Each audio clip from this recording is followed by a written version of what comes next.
Adik, kerja sekolah dah siap? Dah, ayah. Bila siap? Tak nampak pun adik buat kerja sekolah. Lah, adik dah siapkan esok dah, ayah. Sebab tu ayah tak nampak adik buat kerja sekolah. Oh, patut pun. Okeylah. Kalau dah siap, adik boleh main puas-puas lah. Baik, ayah.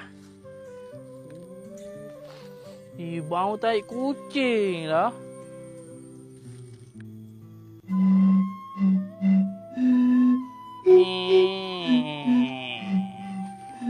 Tunggu sini kejap tau. Aku nak pergi makan. Ni tali kendur pula ni.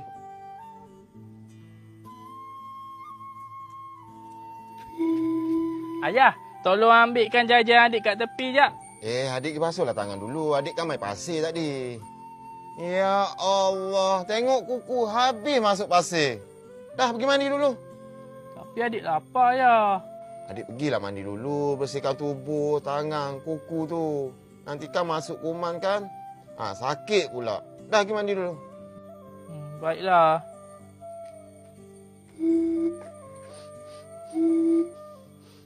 Ayah kencing tepi rumah Tak adalah. Habis tu baru hancing ni. Abang cik kot.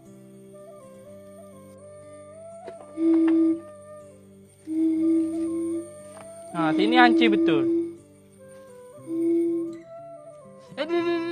Adik. Sikit je lah. Tapi ayah janganlah potong sampai kena isi. Adik tahu tak? Kuku ni sepatutnya kena potong seminggu sekali tau. Seeloknya hari Jumaat. Kenapa hari Jumaat ayah? Hari gaji ke? Taklah, ikut sunnah. Oh, ikut sunnah. Sakit ayah. Ayah jangan tekan-tekan, nanti kena isi tau. Mana ada lah, ni kuku lah. Ni satu lagi. Adik. Dah, siap.